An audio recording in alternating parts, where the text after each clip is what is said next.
एक क्वेश्चन बनाते हैं, फिर स्टार्ट करते हैं क्वेश्चन से।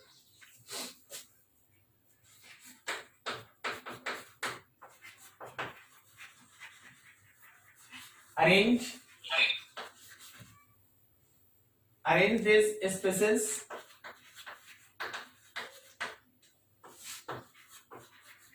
on the basis of electron charge density around benzene ring।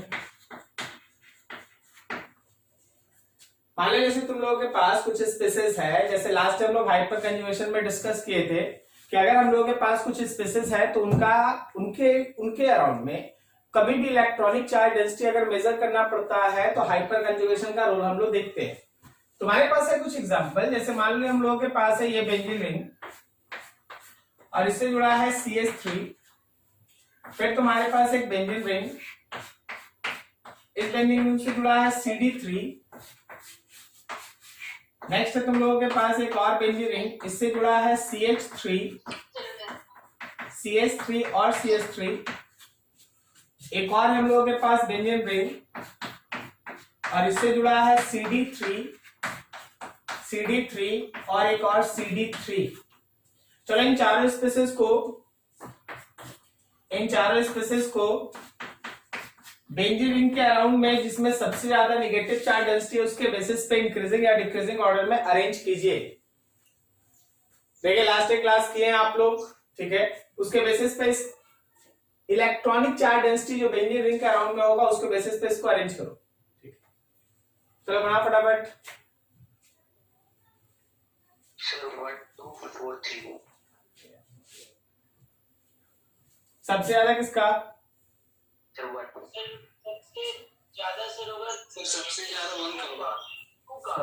सबसे ज्यादा किसका? अच्छा ठीक है। और देखो लास्ट टाइम में जैसे सीखे थे कि इन ग्रुप्स का इफेक्ट, यही सब तो ग्रुप है जो हम लोगों का इफेक्ट हमें शो कर रहा है। तो इन चारों ग्रुप्स के बारे में थोड़ा सा एक बार हम लोग रिवीजन कर ले। किसी का अगर क्लास छूटा होगा तो आप उसको देख लीजिएगा ध्यान से। CH3 का मेन रोल क्या होता है? CH3 का मेन रोल होता है हाइपर कंजुगेशन, ये इलेक्ट्रॉन को पुश करता है, सो ये प्लस हाइपर कंजुगेशन, ठीक है। तो CD3 में हाइपर कंजुगेशन ही शो करता है, करेक्ट ना? ये दोनों हाइपर कंजुगेशन में है, इलेक्ट्रॉन देगा टुवर्ड्स बेंजीन रिंग। लेकिन अगर इन दोनों में हाइपर कंजुगेशन में बात करें तो CH3 का हाइपर कंजुगेशन ज्यादा या CD3 का? हाइपर कंजुगेशन CH3 का ज्यादा या CD3 का? CH3 का ज्यादा। लास्ट टाइम हम लोग डिस्कस किए थे, ये ज्यादा था ये कम था। अब जब हम लोग यहां आएंगे तो क्या इस केस में आप हाइपर कंजुगेशन का डिस्कशन करेंगे? कोई हाइपर कंजुगेशन का डिस्कशन नहीं होगा। कारण है कि इस कार्बन के साथ हाइड्रोजन नहीं है, तो यहाँ हाइपर कंजुगेशन नहीं है, यहाँ आई इफेक्ट है, करेक्ट ना? यहां भी हाइपर कंजुगेशन नहीं है, यहां इंडक्टिव इफेक्ट है, इंडक्टिव इफेक्ट। क्लियर है? अब जरा सोच के बताओ कि इंडक्टिव इफेक्ट किसका ज्यादा, CCH3 का या CD3 का? इंडक्टिव इफेक्ट इसका ज्यादा इंडक्टिव इफेक्ट है कंपैरिजन टू दिस वन, और ये स्मॉल है या लेस है। तो जो जितना ये है क्या, तो ये चारों का चारों इलेक्ट्रॉन दे रहा है, ये चारों का चारों ग्रुप जो आपको दिख रहा है। वीडियो पॉज हो जा रहा है? एक मिनट। अरे यार क्लियर तो है, खाना पॉज हो रहा है, हो जा रहा समझे। कोई है जो वेट नहीं कर पा रहा है, ठीक है। क्या देखो क्लियर आ रहा है? Yes sir. हाँ गुड, वेरी गुड, ठीक है। देखो जरा ध्यान से कि यहाँ पे जो मेरा CH3 है ये इलेक्ट्रॉन पुश कर रहा है हाइपर कंजुगेशन से, ये CD3 है इलेक्ट्रॉन पुश कर रहा है हाइपर कंजुगेशन से। इन दोनों में इसका ज्यादा इलेक्ट्रॉन पुशिंग नेचर, तो सबसे ज्यादा इलेक्ट्रॉन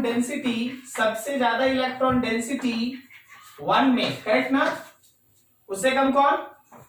2 में। अब जरा देखो आई से सोचो तो 3 या 4 कौन ज्यादा? 4। और सबसे कम कौन? 3। ठीक है, तो ये रहा बेंजीन रिंग के अराउंड में इलेक्ट्रॉनिक डेंसिटी। बेंजीन रिंग के अराउंड में इलेक्ट्रॉनिक डेंसिटी। देखिए इसमें एक छोटा सा हम एक और यहां पे डालना चाहते हैं ग्रुप्स।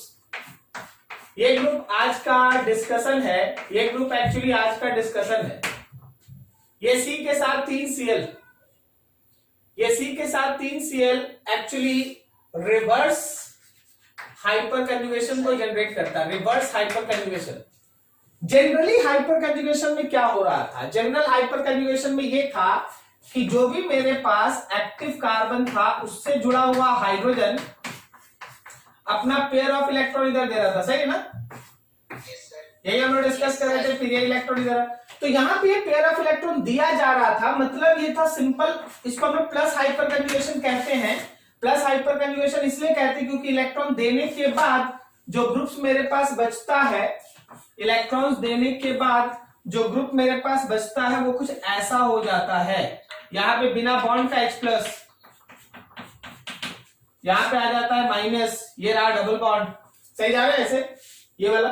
तो जो मेरा ग्रुप है ना जो दिया है उस पे आ गया था प्लस, इसलिए हम उसको प्लस हाइपर कंजुगेशन लिखते हैं। प्लस हाइपर कंजुगेशन, इसलिए देखो यहां लिखे plus hyper conjugation. Plus hyper conjugation का मतलब है इलेक्ट्रॉन देगा, ग्रुप्स को जिधर भी होगा जिससे भी जुड़ेगा इलेक्ट्रॉन देगा। तो अगर आप रिवर्स हाइपर कंजुगेशन पढ़ेंगे तो इलेक्ट्रॉन देगा किसी सिस्टम से या उससे इलेक्ट्रॉन निकाल लेगा? निकाल लेगा। तो क्या हम लोग इसको माइनस हाइपर कंजुगेशन से बोल सकते हैं आगे के बाद? वो इलेक्ट्रॉन निकाले। कैसे चलेगा पूरा सिस्टम अभी हम लोग डिस्कस कर लेंगे। क्या तुमको ये क्वेश्चन समझ में आया? क्वेश्चन क्लियर सबका? ठीक है, लास्ट डे वाला सबको रिवीजन कर लिए थे? ठीक है, चलो अब आगे देखो। आज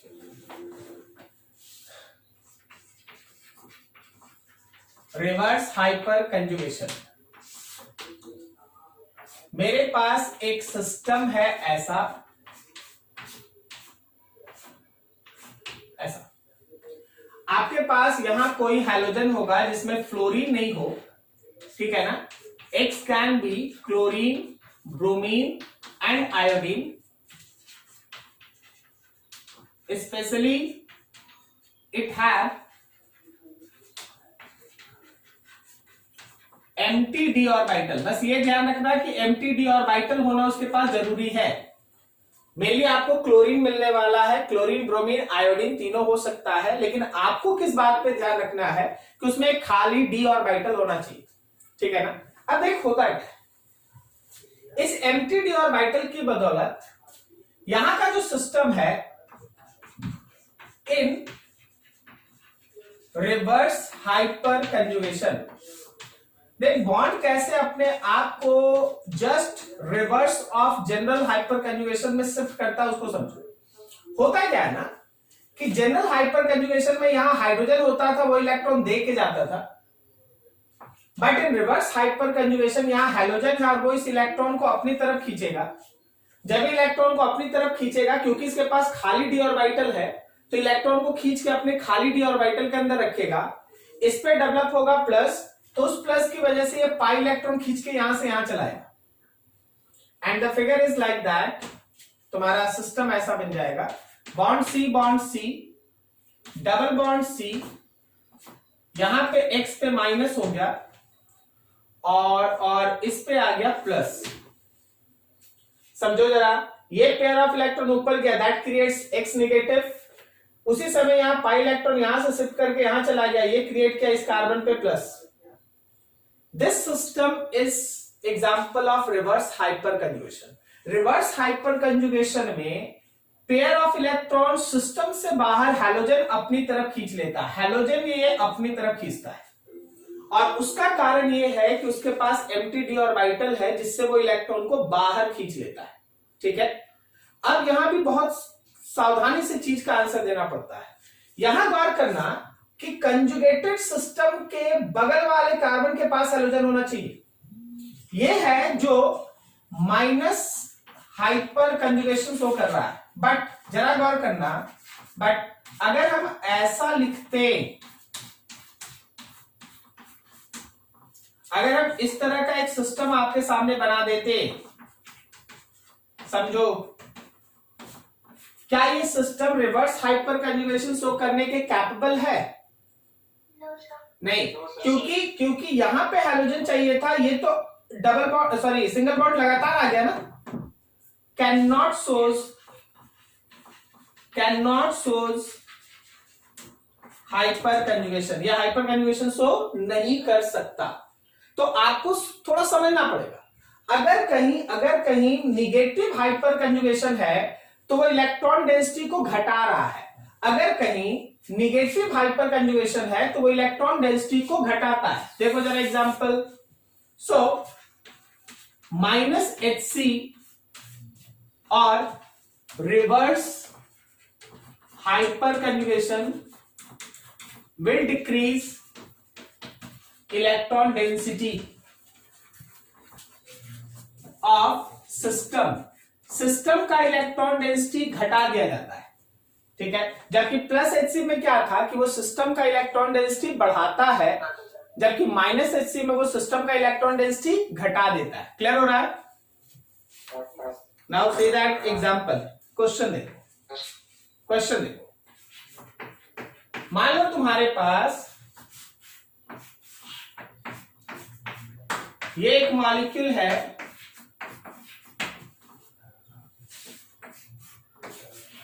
और ये एक मॉलिक्यूल। बोलो किस केस में, बोलो इन दोनों में किस केस में बेंजीन रिंग के अराउंड का नेगेटिव चार्ज डेंसिटी ज्यादा है? सेकेंड वाला। कारण क्या है?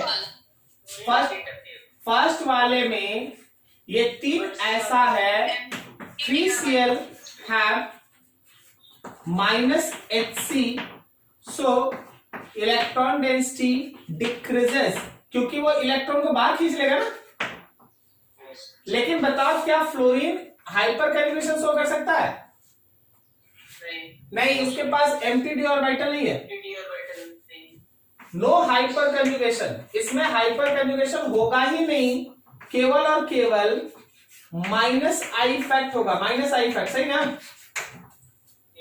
क्योंकि केवल फ्लोरीन का इलेक्ट्रोनेगेटिविटी जो है वो इलेक्ट्रॉन को खींचने का काम करेगा, बाकी यहाँ पे एम्प्टी ऑर्बिटल नहीं है कि हाइपर कंजुगेशन हो। तो ऐसे केस में जब यहाँ पे एम्प्टी ऑर्बिटल का एब्सेंस है इन केस ऑफ फ्लोरीन, तो इंडक्टिव इफेक्ट से केवल इलेक्ट्रॉन खींचा जाएगा। अब लास्ट में सोच के बताइए, आपको सिखाया गया था कि अगर मेरे पास हाइपर कंजुगेशन और इंडक्टिव इफेक्ट है तो कौन सा इफेक्ट ज्यादा डोमिनेंट? Hyper conjugation. तो यहां ध्यान रखना कि इसमें इलेक्ट्रॉन डेंसिटी ज्यादा घटेगा और इसमें भी इलेक्ट्रॉन डेंसिटी घटेगा। Electron density decreases but come, density decreases but less. अपना लिख ले। तो अगर हम लोग इन दोनों में बात करें 1 और 2, तो याद रखना कि 1 का इलेक्ट्रॉन डेंसिटी से 2 का इलेक्ट्रॉन डेंसिटी ज्यादा है। Electron density increases, electron density increases. क्या ये समझ में आ रहा है? हाँ, ठीक है। अगले क्वेश्चन का आंसर देना, नेक्स्ट क्वेश्चन का आंसर।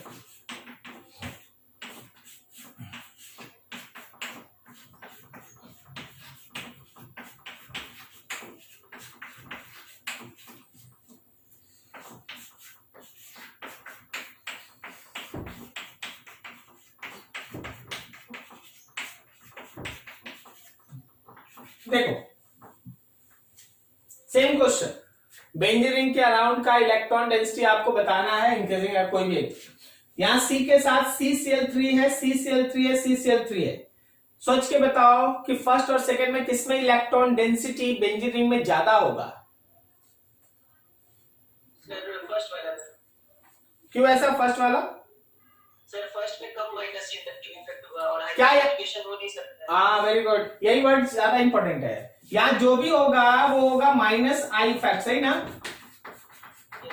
Minus I fact. यहाँ हाइपर कंजुगेशन का बात ही नहीं हो सकता क्योंकि ये सिस्टम इसके जैसा है, एक कार्बन के बाद एक कार्बन के बाद, देख यहाँ कार्बन, उसके बाद अगला कार्बन पे है, तो यहाँ पे HC हो ही नहीं सकता। तो तुमको जो भी सोचना होगा वो माइनस आई इफेक्ट से सोचना होगा। And as we discussed earlier, minus I effect, या फिर 11 में आप पढ़े, आज 12 में भी आप पढ़ेंगे आज, माइनस आई इफेक्ट F का ज्यादा या Cl का ज्यादा? F का ज्यादा। तो ये ज्यादा है, मोर, इलेक्ट्रॉन डेंसिटी कम, इलेक्ट्रॉन डेंसिटी कम, इलेक्ट्रॉन डेंसिटी लेस। इस केस में माइनस आई इफेक्ट कम है, इलेक्ट्रॉन डेंसिटी ज्यादा है, इलेक्ट्रॉन डेंसिटी हाई। थोड़ा लिख लेना यहाँ पे, मैनेज कर लेना सेकंड। क्या ये समझ में आया? रिवर्स हाइपर कंजुगेशन, ठीक है। तो देखो ये पूरा का पूरा हाइपर कंजुगेशन का सेट था, लास्ट टाइम हम लोग खत्म किए थे, जिसमें 3-4 पॉइंट आपको पढ़ा दिया गया था। बोला गया था कि इसमें एक रिवर्स है, एकदम उल्टा चलता है। बाकी सारे हाइपर कंजुगेशन में जो आप पहले से डिस्कस किए थे लास्ट डे, उसमें हमेशा देखना कि इलेक्ट्रॉन जो है वो अल्फा कार्बन और अल्फा हाइड्रोजन से निकल के सिस्टम की तरफ जाता है, तो वो सिस्टम के इलेक्ट्रॉन डेंसिटी को बढ़ाता है। लेकिन रिवर्स हाइपर कंजुगेशन ही केवल एक ऐसा एग्जांपल है जिसमें सिस्टम से इलेक्ट्रॉन निकल के एटम के खाली ऑर्बिटल में चला जाता है। इस वजह से जिस सिस्टम में रिवर्स हाइपर कंजुगेशन होगा उसमें इलेक्ट्रॉन डेंसिटी घट जाएगा, लेकिन जिसमें प्लस हाइपर कंजुगेशन होगा उसमें इलेक्ट्रॉन डेंसिटी बढ़ जाएगा। कभी भी अगर हाइपर कंजुगेशन और इंडक्टिव इफेक्ट में कंपैरिजन करना पड़े तो ऑलवेज हाइपर कंजुगेशन सुपीरियर है कंपैरिजन टू इंडक्टिव इफेक्ट। सो आप इंडक्टिव इफेक्ट को लेस लेके चलते हैं कंपैरिजन टू हाइपर कंजुगेशन, ठीक है।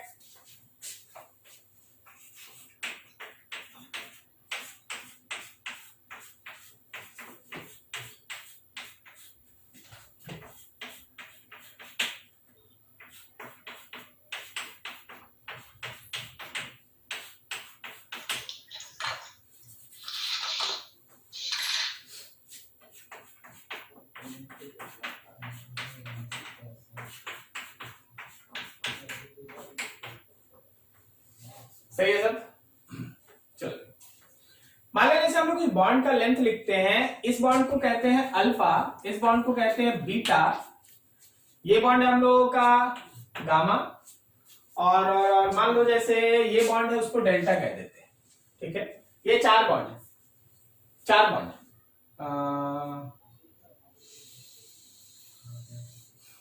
ठीक है, ऐसा एक, जस्ट एक मिनट, थोड़ा सा इसका नाम दे, ये हो गया ऐसा। एक ये रहा हम लोगों का, थोड़ा क्वेश्चन उसी के हिसाब से।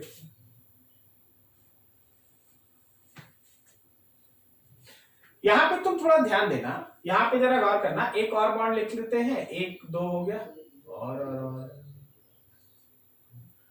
अभी जरा गौर करो, ये जो हम लोगों के पास गामा है, ये हम लोगों के पास सॉरी डेल्टा है, ये हम लोगों के पास गामा है, यहां पे एक अल्फा लिखते हैं, ठीक है, और जैसे लिखे थे ये एक बीटा। हाँ, अभी जरा सोच के बताना, इन सारे बॉन्ड्स के लेंथ में अगर हम लोग कंपैरिजन किए तो जरा सोच के बताओ कि सबसे बड़ा बॉन्ड लेंथ कहां मिलेगा, कौन सा बॉन्ड लेंथ सबसे बड़ा होगा। सारे के सारे बॉन्ड के लेंथ को कंपेयर करो थोड़ा अपने दिमाग में।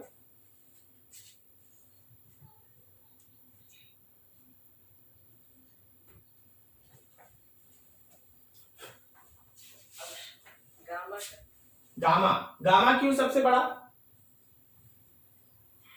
तो बीटा में डबल बॉन्ड है इसलिए वो स्मॉल होगा, और अल्फा बीटा के बगल में है, और दोनों का मतलब से अट्रैक्शन होगा तो अल्फा भी छोटा, लेकिन गामा जो है वो तो उसके पास डबल बॉन्ड नहीं है, और सर अल्फा हो। ठीक, जरा देखिए और समझिए, एकदम सही सही ट्राई है, कुछ कुछ सही है कुछ गलत है, क्योंकि ये सब क्वेश्चन होता है क्या है ना कि बहुत सारे टॉपिक को मिक्सअप करके दिया जाता है। हम भी आपके सामने वैसे ही सोच रहे थे। अभी आप देखिए और समझने का कोशिश कीजिए। देखिए क्या ये डेल किसी भी तरह से अपना, डेल मतलब क्या कि वहां पे जो पोजीशन है इलेक्ट्रॉन का, क्या वो अपना पोजीशन बदलेगा या जैसे है वैसे ही रहेगा? एज इट इज, इसमें कोई चेंज नहीं होगा, नो चेंज। चलो पहला चीज नो चेंज। यहां पे देखिए ये जो हम लोगों को गामा दिख रहा है, ठीक है ना, ये किस तरह का इलेक्ट्रॉनिक डिस्प्लेसमेंट में हिस्सा ले सकता है? Hyper conjugation. हाइपर कंजुगेशन में हिस्सा ले सकता है। ये हाइपर कंजुगेशन में हिस्सा लेता है जिसको आप नो बॉन्ड रेजोनेंस कहते हैं। क्या याद है आपको? नो बॉन्ड रेजोनेंस मतलब बिना बॉन्ड के वो एक्सप्रेस रहेगा, याद है आपको? ठीक है, तो ये नो बॉन्ड रेजोनेंस ऐसा है। अब अगला देखो, ये बीटा जैसे अभी दिख रहा है वैसे रहेगा, और क्या ये जैसे अभी दिख रहा है वैसे नहीं रहेगा? ऐसा सोच लो कि ये बीटा, अल्फा और ये क्या, ये तीनों एक कंजुगेटेड सिस्टम है, तो क्या वहां रेजोनेंस होगा? इन दोनों में रेजोनेंस होगा, सही जाने? अब उस रेजोनेंस में भी पार्ट ऐसा है कि बीटा पे ज्यादा देर कार्बन का पाई बॉन्ड रहेगा क्योंकि वो ओरिजिनल मॉलिक्यूल में है, और अल्फा पे थोड़ी देर के लिए अपीयर होगा, सही जा रहे हैं? Partial double bond. तो देखो सबसे अच्छा बोला क्या ना कि बीटा सबसे छोटा होगा, क्योंकि beta is perfectly double bond, so सबसे छोटा होगा। इससे बड़ा कौन होगा? तो अल्फा। अल्फा क्योंकि वो पार्शियल डबल बॉन्ड होगा, सही जा रहे हैं? Yes sir. अब देखो मेन बात है यहां डेल और ये गामा में, इन दोनों में समझ गया ये? अभी देखिए आप बोलेगा कि सर इसका इसके साथ कंपैरिजन कर लीजिए, तो मेरे हिसाब से इनका एक साथ कंपैरिजन सही नहीं है, क्योंकि एक बॉन्ड मेरा कार्बन कार्बन के बीच है और एक बॉन्ड मेरा कार्बन हाइड्रोजन के बीच है। समझ में आ रहा क्या? Yes sir. ठीक है, तो कार्बन कार्बन के बॉन्ड का ये रहा कंपैरिजन। अब देखो अगर हम लोग इस गामा और इस डेल्टा का कंपैरिजन करें, गामा और डेल्टा का कंपैरिजन करें, तो ये नो चेंज है, जैसे वैसे रहेगा, लेकिन यहां हाइपर कंजुगेशन होने की वजह से ये नो बॉन्ड रेजोनेंस में आएगा। तो बता डेल बड़ा कि गामा बड़ा? गामा बड़ा। कारण अरे भाई वहां बॉन्ड नहीं है, वहां बॉन्ड नहीं है, बिना बॉन्ड के वो थोड़ी देर तक रहेगा। अगर वो बिना बॉन्ड के है तो ऑब्वियसली वो इससे दूर होगा ना, कंपैरिजन टू जो बॉन्ड में हिस्सा ले लिया। नहीं समझा? देख एक क्या है, एक है कि इस कार्बन के साथ यह हाइड्रोजन बंधा हुआ है, ऐसा फिगर है, और एक फिगर ऐसा है कि कार्बन के साथ हाइड्रोजन बिना बॉन्ड के बंधा हुआ है। तो ऑब्वियसली जो कार्बन के साथ एक परफेक्ट बॉन्ड में हाइड्रोजन बंधा हुआ उसका लेंथ छोटा होगा, और जो बिना बॉन्ड के बंधा हुआ वो तो दूरी होगा ना। नो बॉन्ड रेजोनेंस, वहां कोई बॉन्ड नहीं है, तो अगर वहां कोई बॉन्ड नहीं है तो ऑब्वियसली वो मतलब कार्बन से थोड़ा हाइड्रोजन दूर रहेगा। सो अगर इन दोनों में कंपैरिजन किया गया तो ये चीज तुम्हारे सामने है। कारण है कि that gamma is for hyperconjugation non as no bond resonance, more length, थोड़ा बड़ा होगा, ऐसा लेके चलना है। ठीक है, मॉलिक्यूल में है ना, जब तुम्हारे पास क्वेश्चन सेट बनता है ना, तो उसमें बहुत सारा कंडीशन एक साथ इंप्लीमेंट कर दिया जाता है। अभी हम लोगों को देखिए रिस्ट्रिक्ट करना पड़ता है, क्योंकि अभी आपको 3 टॉपिक पढ़ाया गया, उन्हीं से क्वेश्चन बनाना पड़ता है। तो देखो हाइपर कंजुगेशन है, रेजोनेंस है, मेसोमेरिक इफेक्ट है। ठीक है, अभी तुम्हारे पास ये चीज मिला के रख दिया गया। नेक्स्ट जो हम लोग अगला सेक्शन इसके बाद स्टार्ट करेंगे that is inductive effect, electromeric effect, mesomeric का कुछ बचा हुआ हिस्सा उसको पढ़ेंगे। ठीक है, उसमें अब चलते हैं। देख लो, इसको नोट करो, मतलब स्क्रीनशॉट ले लो, फिर आगे बढ़ते हैं। देखिए आप लिख लीजिएगा, वेरी गुड है, लेकिन सबसे इंपॉर्टेंट बात का पता क्या है, कुछ समझने में छूटना नहीं चाहिए। समझने में कुछ भी छूटना नहीं चाहिए, सबको ध्यान रखिए। ठीक है, और क्लास कोई भी मिस नहीं कीजिए, कंटिन्यू रहिए। चलो अगला। ठीक है, नेक्स्ट हम लोगों के पास inductive effect.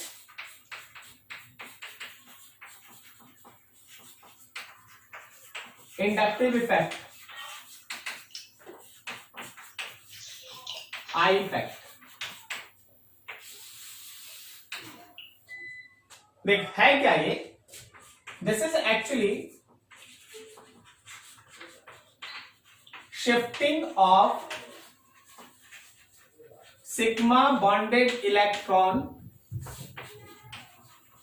Towards more electronegative, ये समझते हैं ना, electronegative, towards more electronegative atom और group. Shifting of sigma bonded electron towards more electronegative atom और group, इसी इफेक्ट को हम लोग है ना आई इफेक्ट या इंडक्टिव इफेक्ट कहते हैं। बहुत आसान है, बस कुछ बता रहे हैं, सिस्टम को समझते जाना। जनरली तुम्हारा इंडक्टिव इफेक्ट दो तरह से होता है। First one is called plus I effect, इसमें ग्रुप और एटम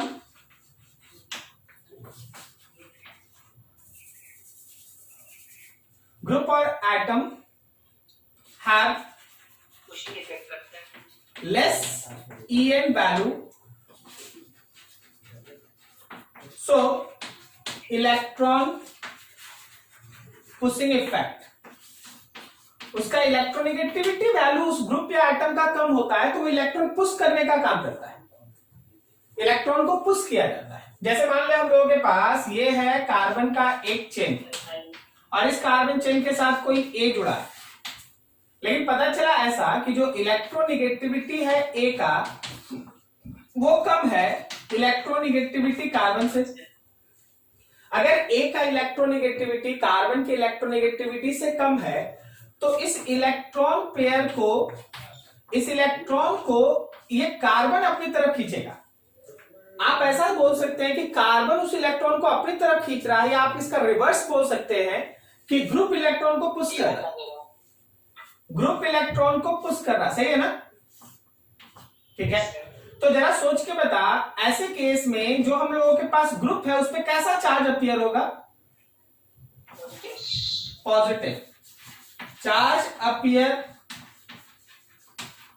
ऑन ग्रुप, जो हम लोगों का ग्रुप है वो उस पे पॉजिटिव चार्ज अपीयर होगा। इसको आप कहते हैं plus I effect, electron push करता है। अब कौन कौन है जो इलेक्ट्रॉन को पुश करता है और उस इलेक्ट्रॉन पुशिंग नेचर पे कैसा इफेक्ट होता है उसको जरा गौर से देखो। सबसे पहला चीज, alkyl groups are electron pushing. Alkyl groups जो है वो इलेक्ट्रॉन पुशिंग ग्रुप है, ठीक है। इलेक्ट्रॉन पुशिंग ग्रुप हम शॉर्ट में इलेक्ट्रॉन पुशिंग ग्रुप ऐसे लिख सकते हैं, ठीक है। जरा गौर करना, CH3 एक इलेक्ट्रॉन पुशिंग ग्रुप है, CH3 एक इलेक्ट्रॉन पुशिंग ग्रुप है। CH3 से अच्छा इलेक्ट्रॉन पुशिंग ग्रुप है CH2 bond CH3। Ethyl, methyl से बढ़िया इथाइल, इथाइल से बढ़िया प्रोपाइल, CH2 बॉन्ड CH3। मतलब यहां पे हम ये बताना चाहते हैं, as molar mass increases, electron pushing group effect increases, वो इफेक्ट इंक्रीज करेगा। CH3 से अच्छा इलेक्ट्रॉन पुशिंग ग्रुप इथाइल है, इथाइल से अच्छा प्रोपाइल है, प्रोपाइल से अच्छा ब्यूटाइल होगा, पेंटाइल होगा, हेक्साइल होगा एंड सो ऑन। जैसे जैसे मोलर मास बढ़ेगा वैसे वैसे इलेक्ट्रॉन पुशिंग इफेक्ट जो है वो बढ़ेगा, पुशिंग इफेक्ट, इलेक्ट्रॉन को पुश करने का इफेक्ट जो है वो बढ़ेगा। नाउ थिंक कि सर अगर मोलर मास सेम हो गया तो, मोलर मास अगर सेम हो गया तो, जैसे मान लें हम लोगों के पास ऐसा है बॉन्ड CH2 बॉन्ड CH3, ये है और एक ये है CH bond CH3 bond CH3। जरा गौर करो, क्या दोनों ग्रुप प्रोपाइल है? दोनों प्रोपाइल है ना, ये भी प्रोपाइल है, ये भी प्रोपाइल है, ये नॉर्मल प्रोपाइल है, और वो कौन है? आइसोप्रोपाइल। अब दोनों का मोलर मास सेम है, नाउ दोनों का मोलर मास सेम है, तो याद रखना ब्रांचिंग जैसे जैसे बढ़ता है, ब्रांचिंग जैसे जैसे बढ़ता है इलेक्ट्रॉन पुशिंग नेचर बढ़ता है, ठीक है ना। as branching increases, electron pushing nature increases, electron को पुश करने का नेचर बढ़ता है, तो ये एक अच्छा इलेक्ट्रॉन पुशिंग ग्रुप है। और अगला देखो, अगला एग्जांपल देखो, मान लो हम लोगों के पास है bond CH2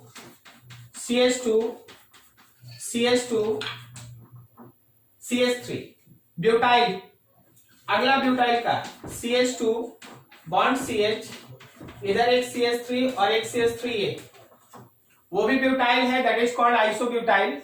and now you have CH3 bond C bond CH3 bond CH3, ये भी देखो ब्यूटाइल है, टर्ट ब्यूटाइल। तो normal butyl, isobutyl and it is called tert butyl, and it is called tert butyl। बताओ सबसे ज्यादा electron pushing effect किसमें? tert butyl। तो tert butyl, अभी देखो थोड़ा जगह नहीं है तो इसको 1 कर देते हैं, इसको 2 कर देते हैं और इसको 3 कर देते हैं। तो जो मेरा इलेक्ट्रॉन पुशिंग नेचर है, आप बोल सकते हैं कि प्लस आई इफेक्ट, आप बोल सकते हैं कि प्लस आई इफेक्ट सबसे ज्यादा 3 में है, उससे कम 2 में और सबसे कम 1 में। क्या इतना समझ में आया? तो प्लस आई इफेक्ट का मतलब है कि मेरे पास एक ऐसा एटम या ग्रुप होगा, एटम अभी बात नहीं किया, वो आइसोटोप्स में देख लेंगे।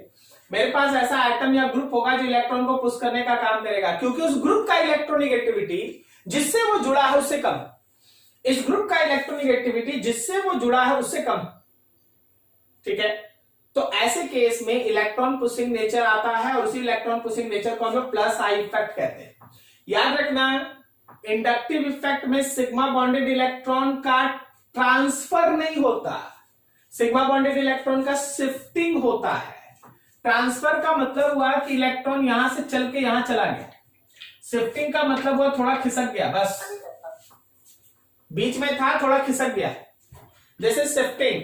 ट्रांसफरिंग वो था जो आप रेजोनेंस में पढ़े, जो आप मेसोमेरिक इफेक्ट में पढ़े, जो आप हाइपर कंजुगेशन में पढ़े, वो इलेक्ट्रॉन का ट्रांसफर था, सीधा एक जगह से उठ के दूसरे जगह चला जाता।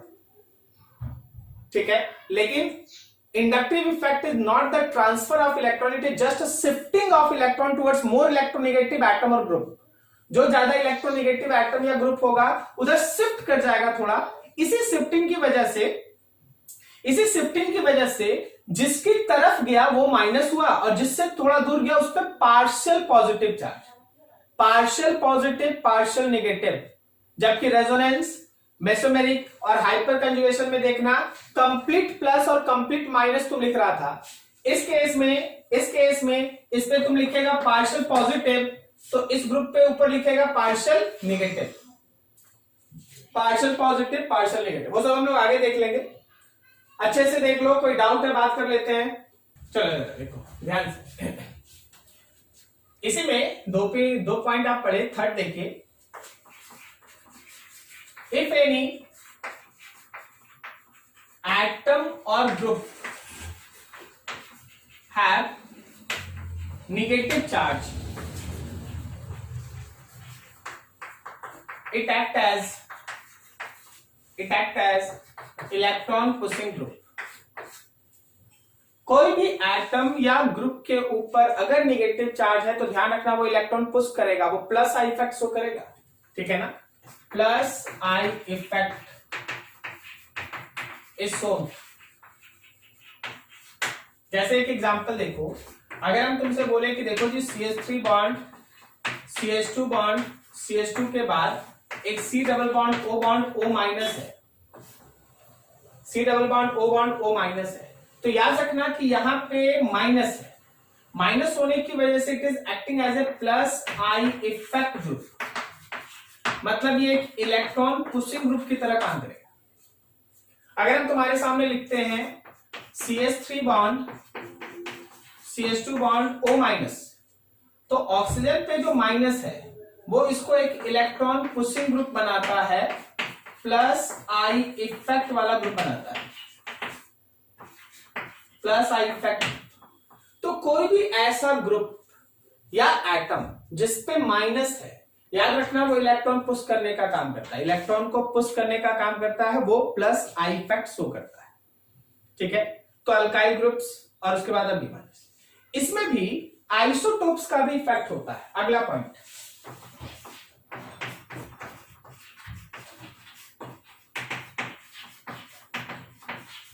Isotopic effect.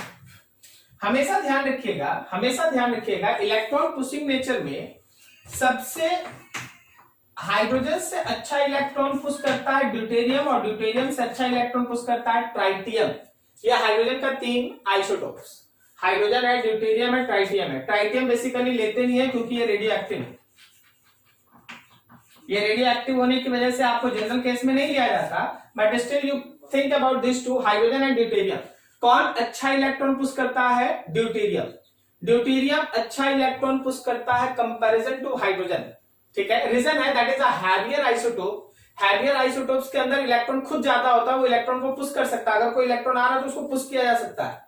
हैवियर आइसोटोप्स के पास ज्यादा इलेक्ट्रॉन है, सो electron can be push easily. अब यहां देखना इससे क्या होता है कि अगर हम कहीं आपके पास CH3 लिखें और CD3 लिखें और मान लो CT3 भी लिख देते हैं, तो बताओ CH3 से CD3 और CD3 से CT3 कौन अच्छा इलेक्ट्रॉन पुशिंग ग्रुप है? हाँ, तो देखो इससे अच्छा ये, इससे अच्छा ये हम लोग का plus I effect, plus I effect. ठीक है, अभी देखो इसके बाद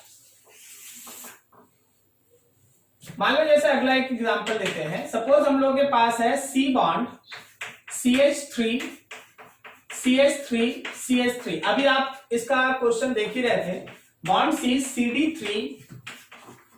CD3 एंड CD3। अभी आप देख चुके हैं इन दोनों में कौन अच्छा इलेक्ट्रॉन पुशिंग ग्रुप? CD3। तो देखो जो अभी तक क्वेश्चन में आप यूज कर रहे थे ना, वो यही सब था जिसको आप यूज करते हैं। क्लियर हुआ? तो इलेक्ट्रॉन पुशिंग नेचर इस तरह से चलता है। अब मान लीजिए जैसे हम तुम्हारे सामने एक छोटा सा एक एग्जांपल रख दें कि देखो जैसे अभी हम लोग बना रहे थे, हम लोगों के पास मान लो जैसे हम लोगों के पास ये रहा बेंजीन रिंग। अभी तुम समझना, फिर से एक क्वेश्चन दे रहे हैं और ये आप है ना अभी तुरंत किए हैं। ये रहा CD3 और सपोज अभी तक आप T नहीं यूज कर रहे थे, आप T यूज कर लिए। और एक और चीज थोड़ा सोच के, अभी तक हम लोग है ना Cl भी यूज नहीं करते, यहाँ CCl3 यूज करिए। ठीक है, एक और कर लेते हैं 4-5 मिला जुला के अब क्वेश्चन करते हैं जैसे जैसे टॉपिक बढ़ते जाए। CF3 यहाँ F3 है, तो 1 है, ये 2 है, ये 3 है, मान लो ये 4 है और ये 5 है। सोच के बताओ इलेक्ट्रॉन डेंसिटी सबसे ज्यादा किस केस में? बेंजीन रिंग पे electron density follow the order, electron density follow the order. कौन है भाई? बोलो सबसे ज्यादा कौन? थर्ड। उससे कम बोलो 2, उससे कम 1। अब बोलो उसके बाद 5 की 4 5 में सबसे कम, 5 में सबसे कम क्यों? हाँ, नेगेटिव हाइपर कंजुगेशन। ठीक है ना, तो यहां हो गया हम लोग का 4 और सबसे कम कौन? 5। क्या ये समझ में आया? ठीक है, तो चीज इस तरह से मिलने लगता है, हर चीज को समझना पड़ता है, उसको हमें देखना होता है। चलिए ये था हम लोगों के पास plus I effect electron pushing. अब माइनस आई इफेक्ट देखेंगे, इसको अच्छे से देखो, कोई डाउट है पूछ लो किसी का भी। सर क्लोरीन की इलेक्ट्रोनेगेटिविटी ड्यूटेरियम से कम है। हमको जरा सोच के बताना। ड्यूटेरियम जो है वो हाइड्रोजन का आइसोटोप है, क्लियर? तो हाइड्रोजन का electronegativity is near about 2.1, so it is approximately because उसका इलेक्ट्रॉन पुशिंग इफेक्ट ज्यादा है, तो ऑब्वियसली उसका इलेक्ट्रोनेगेटिविटी 2.1 से कम ही होगा। Yes sir. क्या समझ रहा ना? ज्यादा इलेक्ट्रोनेगेटिव होता तो खींचता ना, अभी तो दे रहा, तो ये 2.1 से कम है। जबकि क्लोरीन का इलेक्ट्रोनेगेटिविटी कितना है, अबाउट बोलो 3.5 अप्रॉक्स, ठीक है ना, सॉरी 3 अप्रॉक्स। 4 होता है फ्लोरीन का, 3.5 होता है ऑक्सीजन का, फिर क्लोरीन और नाइट्रोजन ऑलमोस्ट सेम है 3.0 अप्रॉक्स। तो क्लोरीन का जो इलेक्ट्रोनेगेटिविटी है वो ड्यूटेरियम से ज्यादा है, ठीक है। चलो देखो नेक्स्ट हम लोग देख रहे हैं minus I effect. Obviously plus I का रिवर्स है, ठीक है ना। इसमें होगा क्या, electron sigma bonded electron are shifted towards more electronegative atom और group. Sigma bonded electrons are shifted towards more electronegative atom और ग्रुप। जो ज्यादा इलेक्ट्रोनेगेटिव एटम या ग्रुप होगा सिग्मा बॉन्डेड इलेक्ट्रॉन उधर शिफ्ट कर जाएगा। देखो जैसे एग्जांपल, सपोज हम लोगों के पास C है ऐसा और इसके साथ एक B लगा है, बट इलेक्ट्रोनेगेटिविटी जो B का है वो हमारी इस इलेक्ट्रोनेगेटिविटी कार्बन से ज्यादा है। B का इलेक्ट्रोनेगेटिविटी कार्बन की इलेक्ट्रोनेगेटिविटी से ज्यादा है, तो ऑब्वियसली ये इलेक्ट्रॉन B की तरफ ट्रांसफर होगा, ठीक है। इस वजह से इस ग्रुप पे डेवलप होगा निगेटिव और इस सिस्टम पे डेवलप होगा पॉजिटिव, पार्शियल पॉजिटिव। तो ऐसे केस में इलेक्ट्रॉन को अपनी तरफ खींच रहा है, इलेक्ट्रॉन विड्रॉइंग, इलेक्ट्रॉन विड्रॉ कर रहा है, अपनी तरफ इलेक्ट्रॉन को खींच रहा है। सिस्टम ऐसा पता ये करना पड़ता है। इसमें समझने के लिए बहुत कुछ है कि कौन है जो इलेक्ट्रॉन को अपनी तरफ खींचता है। कुछ जनरल चीजें हैं जो हम लोग समझेंगे, फिर एक ऑर्डर है जो आपको फॉलो अप करना पड़ता है। तो इन सब चीज के लिए ध्यान रखना। मेन वर्ड है मोर इलेक्ट्रोनेगेटिव एटम या ग्रुप, मोर इलेक्ट्रोनेगेटिव एटम या ग्रुप। अब इसको कुछ समझना है। देखना एग्जांपल, अगर हम तुम्हारे सामने कार्बन का ही बात करें तो कार्बन sp3 है, कार्बन sp2 है और कार्बन sp है। तुम बताओ इन सभी कार्बन में कौन ज्यादा इलेक्ट्रोनेगेटिव कार्बन है?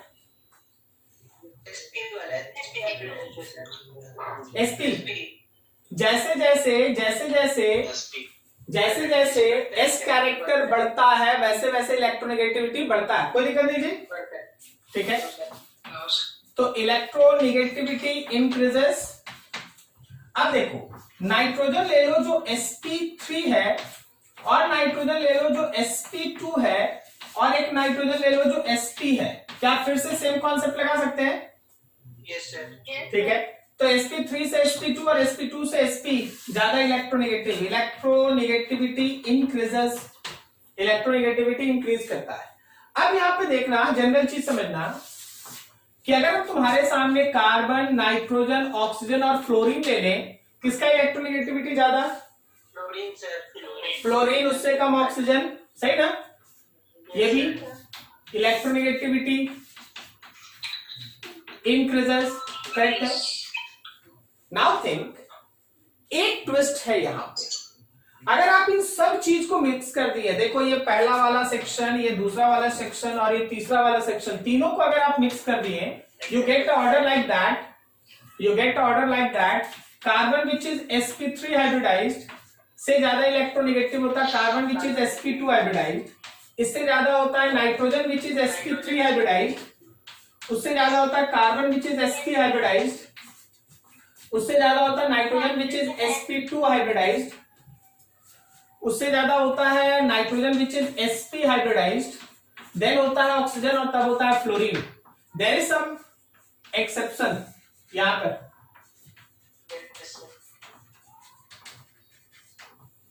वहां पर कुछ एक्सेप्शन है, उसको ध्यान रखना है।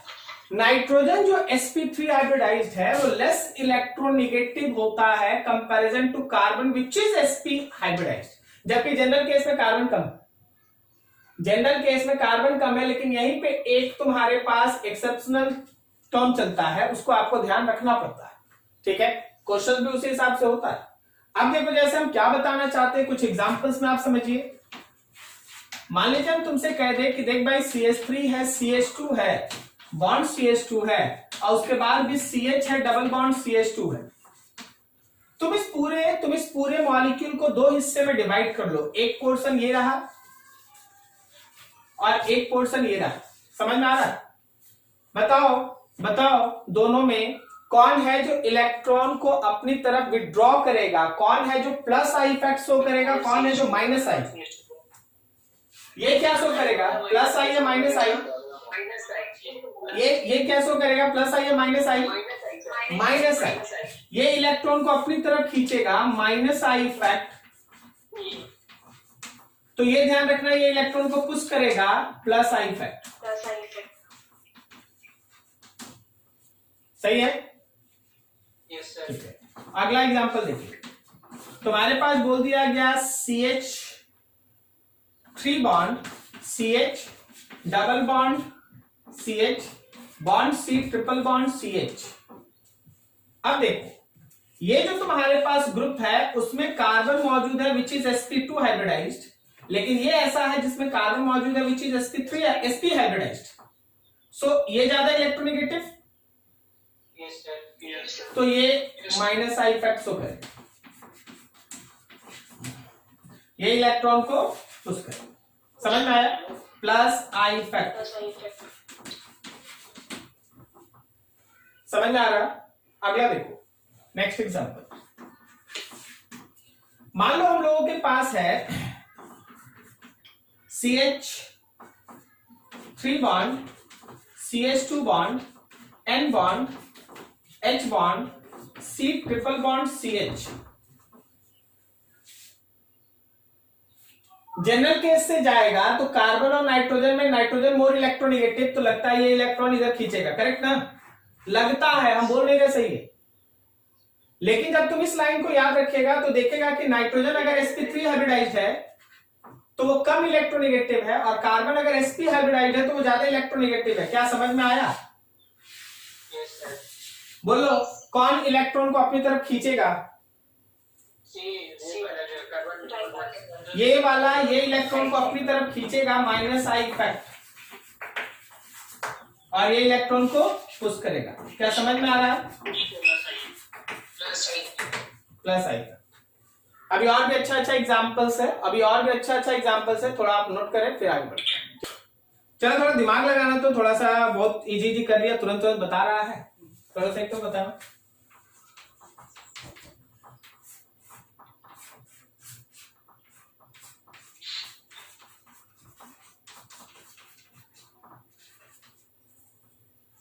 बताना जरा, कौन है जो इलेक्ट्रॉन पुश करेगा, कौन है जो इलेक्ट्रॉन को विड्रॉ करेगा?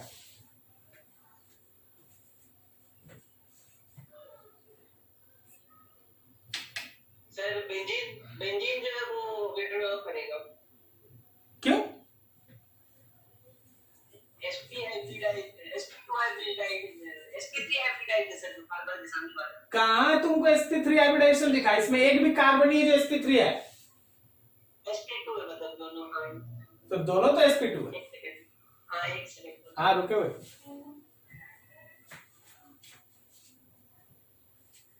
सर उल्टा हो जाएगा, बेंजीन पुश करेगा।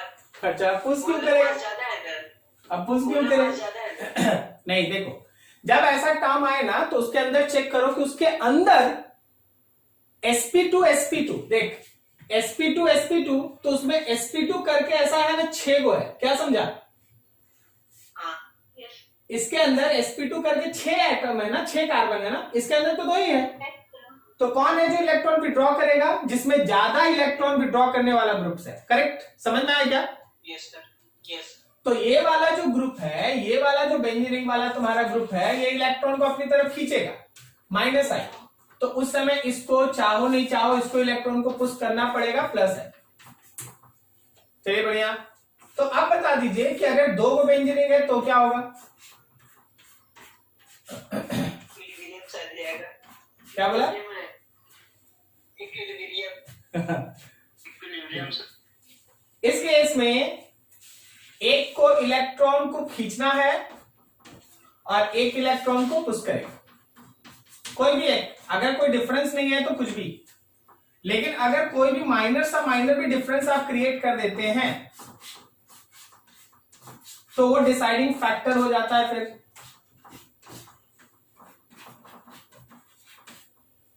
अब बोल, कौन है जो इलेक्ट्रॉन पुश करेगा? सेकंड वाला। ये राइट वाला इलेक्ट्रॉन को पुश करेगा, समझ में आया ना क्यों? Yes sir. और दूसरा वाला जो है वो इलेक्ट्रॉन को विड्रॉ करेगा। तो ये रहा माइनस आई, ये रहा हम लोग का plus I effect, minus I and plus I effect. ठीक है, चलो अच्छा, अब इसके बाद देखो, समझो ध्यान से। किसी के ऊपर भी अगर पॉजिटिव चार्ज है तो ध्यान रखना कि वो इलेक्ट्रॉन खींचेगा। किसी के ऊपर भी निगेटिव चार्ज है तो इलेक्ट्रॉन को पुश करेगा। ये भी एक जनरल सा कॉन्सेप्ट है, अभी हम लोग थोड़ी देर पहले डिस्कस किए थे। इफ एनी एटम और group have negative charge, it pushes electron pushing group, but if it have positive charge, it can withdraw electron, वो इलेक्ट्रॉन को अपनी तरफ खींचेगा, इलेक्ट्रॉन विड्रॉइंग ग्रुप। तो ये भी एक जनरल सा चीज है। अभी हम तुमसे बोल रहे कि देखो जी मेरे पास O माइनस है, O है और O प्लस है, बताओ अच्छा इलेक्ट्रॉन पुशिंग ग्रुप कौन है? O minus. और अच्छा इलेक्ट्रॉन विड्रॉइंग ग्रुप कौन है? तो अगर हम ये ऑर्डर लिख रहे हैं तो ये क्या इलेक्ट्रॉन विड्रॉइंग ग्रुप का ऑर्डर है? Yes sir. ये अच्छा इलेक्ट्रॉन विड्रॉ करेगा। ये एक अच्छा इलेक्ट्रॉन पुशिंग इफेक्ट है और ये अच्छा इलेक्ट्रॉन विड्रॉ करता है। अच्छा इलेक्ट्रॉन विड्रॉ करना, इलेक्ट्रॉन को पुश करना, क्लियर हो रहा है? तो ऐसे चीज चलता है। अब एक ऑर्डर है जिसको आपको है ना दिमाग में रखना है। इस ऑर्डर को, ऑर्डर आपको रखना है ताकि आप है ना इसका बढ़िया क्वेश्चन पे काम कर सकते। Order of minus I effect, ठीक है ना? देखो थोड़ा थोड़ा नेटवर्क का इश्यू होता है तो उस समय काम करना, थोड़ा सा पेशेंस रख लो। ठीक है, अभी ठीक है ना? Yes sir. NR3 नाइट्रोजन पे प्लस सबसे ज्यादा, इससे कम SR3 सल्फर पे प्लस, इससे कम है NH3 से कम है H2O, सॉरी NH3 से कम है NO2, ठीक है। अब इस NO2 के बाद यहाँ पे NH3 पे यहाँ पे NH4 होना चाहिए, NH4 प्लस होना चाहिए, ओके। यहाँ पे थोड़ा सा गलत है, ये NH4 प्लस होगा वहां, और फिर वहां पे होगा NO2 के बाद होगा आपका Cn से कम है SO3H के बाद है आपका COOH के बाद है आपके पास क्लोरीन, ब्रोमीन, आयोडीन से कम है आपका OR, इससे कम है OH, और फिर है हाइड्रोजन। यह है तुम्हारे पास ऑर्डर। कि हमारे पास माइनस आई इफेक्ट का ऑर्डर कैसा होगा, कौन है जो इलेक्ट्रॉन को स्ट्रांगली अपनी तरफ खींचेगा। प्लस वाला से बड़ा है, उसके बाद NO2 को तो हमेशा ध्यान रखना है, NO2 always electron withdrawing group. NO2 हमेशा एक इलेक्ट्रॉन विड्रॉइंग ग्रुप की तरह काम करता है, वो हमेशा इलेक्ट्रॉन विड्रॉ करता है। वो हमारे रेजोनेंस में भी इलेक्ट्रॉन विड्रॉ करता है, वो हाइपर कंजुगेशन में भी इलेक्ट्रॉन विड्रॉ करता है, वो इंडक्टिव इफेक्ट में भी इलेक्ट्रॉन विड्रॉ करता है। जबकि बहुत सारा ऐसा चीज होता है जो समय समय के हिसाब से बदलता है। जैसे अगर तुम क्लोरीन को देखो, बेंजीन के साथ जोड़ो तो वो इलेक्ट्रोनिगेटिविटी पे इलेक्ट्रॉन विड्रॉ करता है, लेकिन लोन पेयर होने की वजह से वो इलेक्ट्रॉन डोनेट भी करता है। नाइट्रो ग्रुप एक ऐसा है जो हमेशा इलेक्ट्रॉन को विड्रॉ ही करता है, चाहे वो किसी भी सिस्टम में रहे, वो इलेक्ट्रॉन को हमेशा विड्रॉ करता है। Inductive effect, mesomeric effect, resonance effect, even hyper conjugation में भी नाइट्रो ग्रुप इलेक्ट्रॉन को विड्रॉ करता है, ध्यान रखना, ठीक है, नोट करो वहां तक। अच्छा अगर ये देख के बताना तो, ये देख के बताना तो, अगर हम लिखते हैं C double bond O bond OH और हम लिखते हैं C double bond O bond O minus, बोलो ये क्या करेगा और ये ग्रुप क्या करेगा? ये वाला ग्रुप क्या करेगा? पहला वाला विड्रॉ करेगा, पुल करेगा। पहला वाला इलेक्ट्रॉन विड्रॉइंग ग्रुप है माइनस आई, समझा? Yes sir. जबकि ये है electron pushing group plus I effect, समझ में आया? Yes sir, yes sir. Note करो ठीक से। वो होगा एसिडिक स्ट्रेंथ और बेसिक नेचर, बहुत बड़ा टॉपिक है और बहुत अच्छा टॉपिक है। थोड़ा सा 11 का कॉन्सेप्ट लेके थोड़ा उस पर अभी धीरे धीरे काम स्टार्ट करते हैं। तुमको पता है कौन एसिड ज्यादा स्ट्रांग होता है? वो एसिड ज्यादा स्ट्रांग होता है जिसका H+ निकाल दिया जाए, सुनना, जिसका H+ निकाल देने के बाद जो एनायन बनता है ना वो ज्यादा स्टेबल होता है, ठीक है। मान लीजिए आपके पास एक छोटा सा क्वेश्चन है ऐसा, देखिए अभी से जो वर्ड सुनना तुम स्टार्ट किया ना, एसिड, अभी से दिमाग में डाला जा रहा कुछ कुछ बात, कलेक्शन होगा, 3 से 4 क्लास केवल एसिड के बारे में पढ़ाई होगा कि कौन एसिड स्ट्रॉन्ग कौन एसिड वीक, इस पे काम होगा। तो अब सुनते जाना कुछ। तुम्हारे पास क्वेश्चन ऐसा है कि देखो जी H bond C double bond H bond O bond C, ठीक है, double bond O bond H, क्या इसके अंदर 2 एसिडिक हाइड्रोजन है? Yes sir. Having 2 acidic hydrogen, इसके पास 2 एसिडिक हाइड्रोजन है, but Ka1 is much greater than Ka2। क्या ये नहीं समझा? Ka1 जो है वो Ka2 से बहुत बड़ा है। इसका मतलब ये है कि जब आप दो स्टेप में इसका H+ निकालते हैं, सही, तो पहला H+ का जो रिलीज है वो बहुत आसान होता है और दूसरे H+ का रिलीज बहुत डिफिकल्ट होता है, इसलिए सेकेंड स्टेप में वो H+ का रिलीज नहीं करना चाहता। क्या ये लाइन समझ में आ रहा है? यही इसका लिखा है, मीन्स इसका मतलब ये हम लिख देते हैं, means release of second H+ is more difficult। Explain, चलिए जी इसी को एक्सप्लेन करना है। देख होता क्या, आप इसको इंडक्टिव फैक्ट से ही समझ सकते हैं, इसलिए यहीं पे आपसे बात हो रही है। जब आप लिखते हैं HO bond C double bond O bond C double bond O bond O से H, आप क्या कीजिए इसमें से एक H+ निकाल लीजिए। जब आप H+ निकालिएगा तो इधर आएगा, तो H bond O bond C double bond O bond C double bond O bond O minus और साथ में H+। देखो जो एक ग्रुप बचा है वो एक group minus I effect show करता है, करेक्ट है? Yes sir, yes sir. Minus I होने की वजह से माइनस आई इफेक्ट,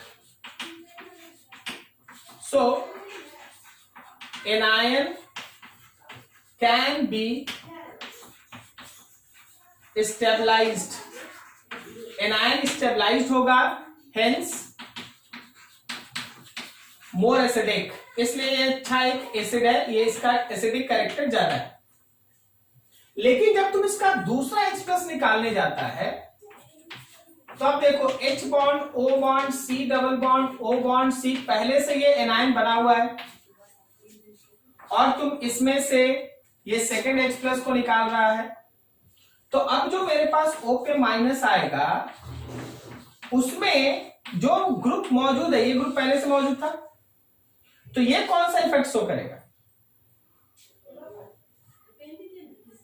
बोलो। Minus I effect. अच्छा ये माइनस आई करेगा, यार पहले से उसमें माइनस है तो प्लस ना करेगा?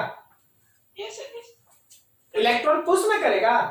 Yes sir, pushing effect. तुम यहां से ना निकाला है तो इसको ना देखेगा कि ये क्या रोल प्ले कर रहा है, तो ये हम लोगों का इस बार इलेक्ट्रॉन को पुश करेगा, वहां लिखा हुआ है। Yes sir. ये एक इलेक्ट्रॉन पुशिंग ग्रुप है, ये एक plus I effect showing group है. So an ion is less stable, acidic nature decreases, acidic nature कम होगा. क्या आप समझ रहे हैं? कोई भी पहला ग्रुप ले, आप इधर से भी पहला निकालते तो ये जो रहता वो COOH होता, मतलब ये होता तो इलेक्ट्रॉन खींचता. लेकिन एक H प्लस के निकलने के बाद जो कार्बोक्सिलेट आयन बन जा रहा वो तो माइनस है, तो अब वो इलेक्ट्रॉन पुश करेगा. क्या समझ में आ रहा बात? ठीक है.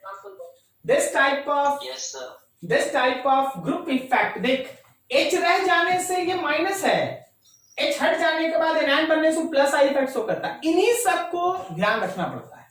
अगर किसी से बोलिएगा कि कार्बन, नाइट्रोजन, ऑक्सीजन, फ्लोरीन में ज्यादा इलेक्ट्रोनेगेटिव कौन, वो अगर 9 से अच्छे से पढ़ा होगा तो भी उसको पता होगा. तो तुम वहां से कहां थोड़ा अलग निकल सकता है जब तुम इसको दिमाग में रखो कि nitrogen which is sp3 hybridized is less electronegative than carbon which is sp hybridized. These type of exceptions, उस पर ध्यान रखना पड़ता है. क्लियर है? चलो ठीक. इसको अच्छे से देखो, कहीं डाउट है पूछ लो.